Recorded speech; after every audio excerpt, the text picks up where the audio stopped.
All right, everybody, we're back with the weekend edition of the Cabral Concept. These are the Cabral HouseCalls. Every single weekend, we answer your questions. Can't wait to see what the community is asking this week, because every single weekend, we are dedicated to helping those people who have not been able to find the underlying root cause as to what ails them. So my job is to help you essentially leave no rock or no stone unturned. We want to look at every possible deficiency, every possible toxicity, and really go through the de-stress protocol. So that's what I'm excited here to do. All things, as we say, wellness, weight loss, weight gain, anti-aging, high performance health. All right, now let's get into our first question for the day. This one is from Chris. Chris writes in saying, my heavy metals test showed elevated thallium, but my water is fine. What hidden unknown food or sources is this coming from? Okay, so we don't personally test for thallium in our practice. So you obviously ran this with another company, which of course is totally fine. Thallium is found in the Earth's crust or soil, however you want to refer to it. And so it could show up just from that alone, but it's very rare, especially since it's trace. I'm assuming that it wasn't high, but you want to know, like, where's thallium coming from in the first place. But contaminated sources could be fish in a local area that has power plants or industrial-based plants. It can actually be contaminated with certain pharmaceuticals or street-based drugs, such as cocaine or heroin or those types of drugs as well. Trying to think of other areas that you might find thallium.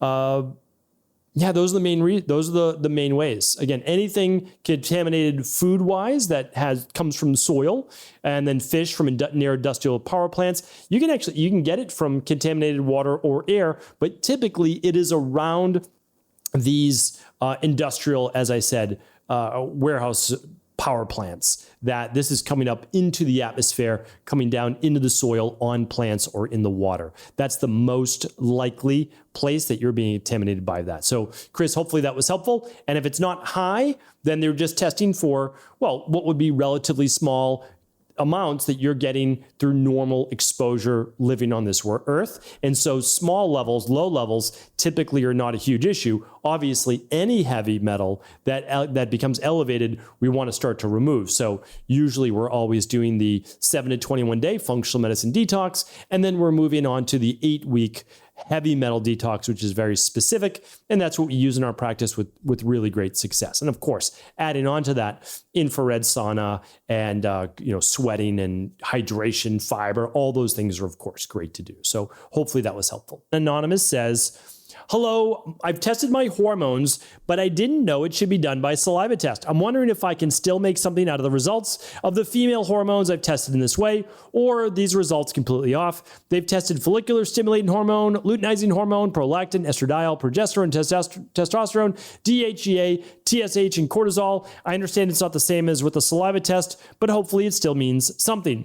What should I look into to understand the levels? I know Equalife offers tests, but you don't ship here, unfortunately. Thank you for your help. All right, always happy to help. I feel like I just answered this question. I don't know if it's a repeat. My team says it's A-okay to answer. So let's dive right in. So yes, you can absolutely test your hormones through blood. Nothing wrong with that at all.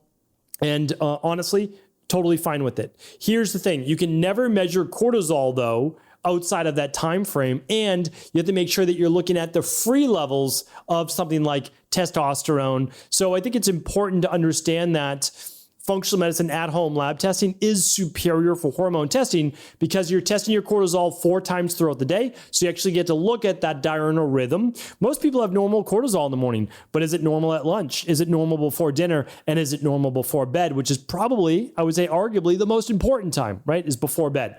And then upon waking, the second most important time. Okay. But can you look at everything through blood? The answer is yes. You still, if you aren't yet in menopause, you actually want to look at days 19, 20, or 21 of your cycle, and you want to run it that morning. You really need to run this lab before 10 a.m. ideally as close to 8 a.m. or earlier as possible, but I know most labs aren't going to do a blood draw before then to get the most accurate levels possible. But then, yes, of course, you can absolutely still use blood work for your hormone levels. And I would say, again, cortisol's 99% of the time. When you test in the morning on blood, it's going to be normal. And that's because you're not looking at the cortisol awakening response, which happens within the first 30 minutes. That's what you're trying to capture. But of course, nobody's having a blood draw within 30 minutes of waking up, most likely. So besides that, yeah, you can look at the ranges, and BloodWorks range is different than the free range on saliva, but you can still use that, and you can absolutely work with your practitioner, whoever's helping you with those labs, to be able to find out a little bit more about what's going on with your body, especially if they didn't just run TSH, because you really want to run free T3 and free T4 for your thyroid. All right. So thank you, Anonymous, for writing in. And yes, blood work is still fine. All right, next question from another Anonymous. This says, I've been listening to a lecture from a naturopath about folic acid and methyl folate. Apparently, all the studies about it closing the neural tube of the fetus were done on folic acid and not the methylated form. It apparently only makes sense to take methyl folate if you have the MTHFR mutation. Otherwise, you can actually feel worse on it and better on folic acid, non-methylated. I know you say methylated folate is better, but I'm wondering why, if all the research on its efficacy for fetus development is done on a no methylated form. Thanks for the explanation. Yeah, happy to help with this. And it comes down to this, and this is actually really important because science does matter at the end of the day, right? So I'm a doctor of naturopathy. I studied overseas for a lot of my internships, not all of them, but I was in Ayurvedic clinics literally all over India. I mean, from the north in Dehradun all the way down to Trivandrum, basically the birthplace of Ayurveda in Kerala. And I studied in a traditional Chinese medicine hospital in old Beijing, China. I was in Europe, in the Netherlands, studying in a Ayurvedic / naturopath functional medicine clinic, which was amazing as well. So I get it. I'm obviously a natural health practitioner. I'm an integrative health practitioner. But the science is extremely important. And that is because most studies on B12 are done with cyanocobalamin. Most studies on folic acid or neural tube are done with folic acid. Instead of cyanocobalamin, it's folic acid for folate, right?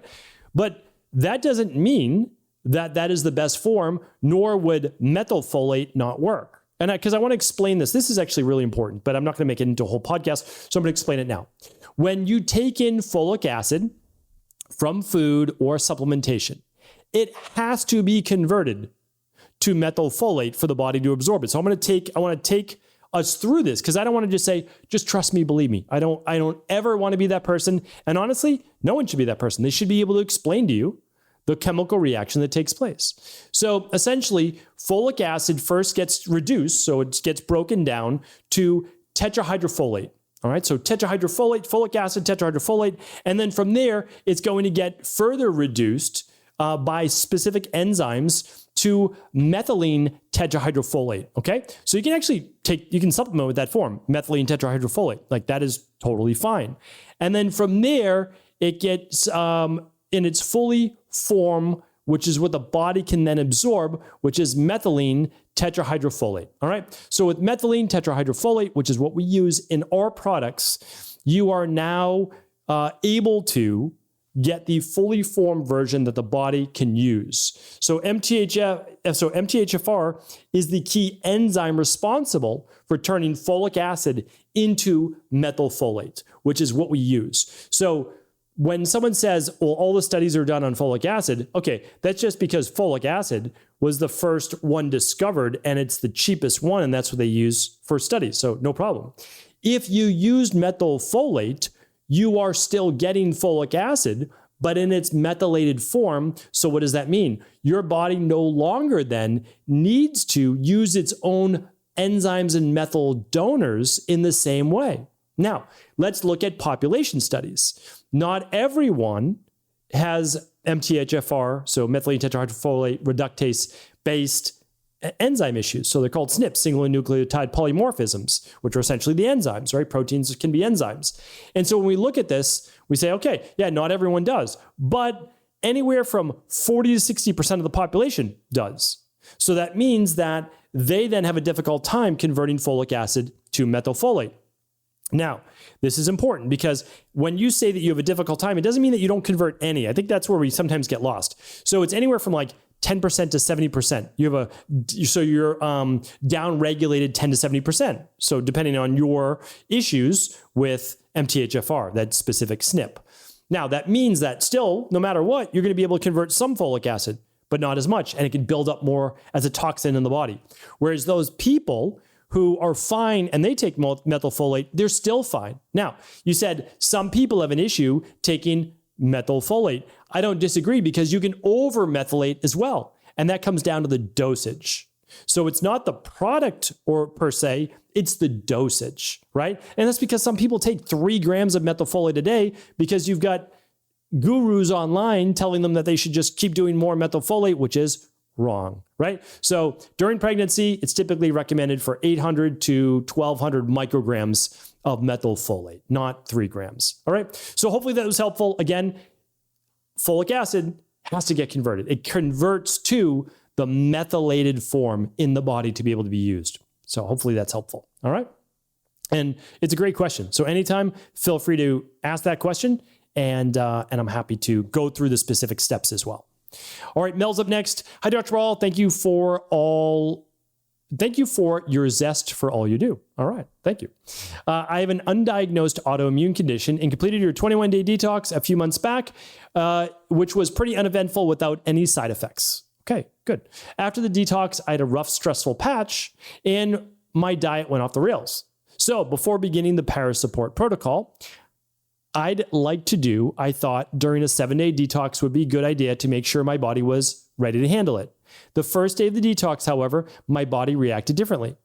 It felt like it was on edge and dysregulated in a sense. My neuropathy flared up in an uncomfortable way, dizziness kicked in, my muscles got sore and fatigued, and my breathing felt more labored. Why would this only happen during my second detox, and what can I do to remedy it? It's a great question as well. So remember, our bodies are not in static states. And our nervous system, when stressed, responds more unfavorably to greater stressors. Let's think about it this way. All right. So you haven't gotten a whole lot of sleep, and things have been really stressful, we'll say at work, and you're eating not the best diet, so your body's a little bit more inflamed. Now you're like, oh, I'm going to go try to work out harder this week. Guess what? Your body's going to be more sore. You're going to be more irritable. You're going to be looking for more high salt, high fat, high carb foods, right? To kind of calm that nervous system. And so it didn't respond the same way as it would have if nutrition and sleep and stress were all on point. Well, the detox, don't get me wrong, it is something that we all do need, but it is a stress on the body. Just like sauna is a stress on the body, right? Intermittent fasting is a stress on the body. Cold plunge is definitely a stress on the body, right? These are all stresses on the body. So you were already, you did fine in your first detox. Great. But you did the second one and you weren't as fine. Why? You were in a more stressed state. Okay. So your body, when it's stressed, it needs more calming rather than even a detox, which, can be beneficial, but combines intermittent fasting and basically liquid fasting for those first couple of days. All right. So we want to be in the right spot. We don't have to be perfect because, again, there's no perfect time to start, but we don't want to be on edge right before we do it. Okay. Hopefully that was helpful. And thank you for writing in. Patrick's up next. Hey, Doc. Huge longtime fan. Thank you, Patrick. Appreciate you. I'm a very active 50-year-old male. I always either hitting the gym or playing sports about 5 days a week. Last week, I didn't have time for the gym, so I exercised at my house doing a lot of push-ups, dips, and band exercises. This is nothing new. I do it all the time. Last week, the day after doing this, I now have horrible elbow pain. It feels like it's dislocated every time I move my arm, and put any type of pressure on it at all. Any type of rehab you would suggest would be great. Thanks. Okay. So happy to help on this as well. It happens to the best of us. And unfortunately, with any higher repetitive motion exercise, it's just more likely to occur. Now, it doesn't mean that it's going to, but there's a reason why there's something called tennis elbow or golfer's elbow. And here's why. Tennis, for the most part, again, I'm not a tennis player, but recreationally, I'll play tennis every once in a while. You're going to get that tennis elbow because it's pretty much all forehands over and over and over, and you're hitting the ball hundreds of times, just one way on one single joint. Golfer's elbow, typically the inside elbow. And why? Well, on a given day playing 18 holes, you might hit it 80 times, you might hit it 100 times. If you're like me, you might hit it 110 times, right? And so when you look at that, or you go to the range and you're just swinging for the fences, you put a lot of pressure on that one area. So repetitive motion injuries are the most common cause really of injuries. Now, there's accidents, of course, but someone like yourself, you're in great shape, you exercise. So what happens was we did push-ups, right? And we did dips, and we did probably pull-ups in there as well. And so what happens is the elbow is the focal point for all of those exercises. Now, you do get rotator cuff, you get shoulder in there as well, but the shoulder has a lot more range of motion. Not a ton, but it's a lot more range of motion. Well, it does have a ton more range of motion, I should say. But the elbow is more of a hinge joint. And so we have to be far more careful with it, meaning when you were doing these exercises, you might have just let an elbow flare out instead of keeping it closer to the body. And that could cause this inflammation. Now, my recommendation, take 2 to 3 grams of omega-3s, take Inflamasoothe, 1 serving twice a day, and I would get your rest. I would make sure you lay off of that. I would do contrast therapy on it, hot, cold therapy on it, and I would let it simmer. Like I would let that inflammation calm. So natural anti-inflammatories, vitamin C can be helpful. All those things would be great, collagen, etc.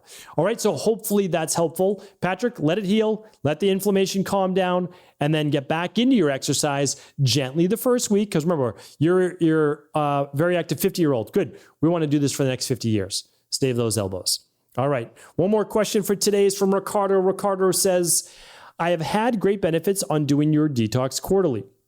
However, I've noticed that after about 5 to 6 days, my resting heart rate drops to the low 50s. I'm usually in the 70s. I've even had it reach as low as 48. Any reason as to why this is? I'm quite healthy. I'm certainly no athlete. I do have chronic stress, which I'm working on improving, which is shown through cortisol levels when I tested. Is the detox fast perhaps a little too much for me, considering I have been suffering from anxiety, high stress over a prolonged period of time, and hence why my heart rate drops a decrease to the 50s? Note, I did a heart rate test through my GP and it came back with no issues. Also, after getting off my fast, my heart rate usually returns to the 70s. Thanks so much. Okay, so under stress, your heart rate almost always goes up. If you're talking about heart rate variability, that's a different story. So I'm going to give you both answers. If it's your heart rate, which is most likely what you're talking about, it's a shift away from inflammation during the detox and away from fight or flight. So I'm not surprised by when you get to days 5 to 6. I would be surprised on days 1 and 2 if that happened, because your body's under a little bit of a stress during that fast, right? So this is, again, I can't give you any medical advice, medical treatments, medical cures, medical diagnosis. That goes for everybody on the show that I talk to. But this could be a really great sign that your body's moving away from inflammation, right? Because your heart rate ideally is in the 50s, especially if you're testing this overnight. So this could be a really great thing, moving out of fight or flight and stress and inflammation into the 50s.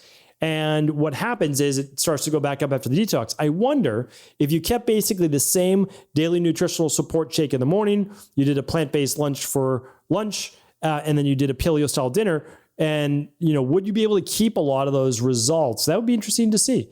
And then again, if it's heart rate variability, I agree with you. The heart rate variability, if you go lower versus heart rate, it's actually a sign of stress. So if heart rate goes lower, it's typically a sign of lower stress. If heart rate variability comes down, it's a sign of higher stress. All right.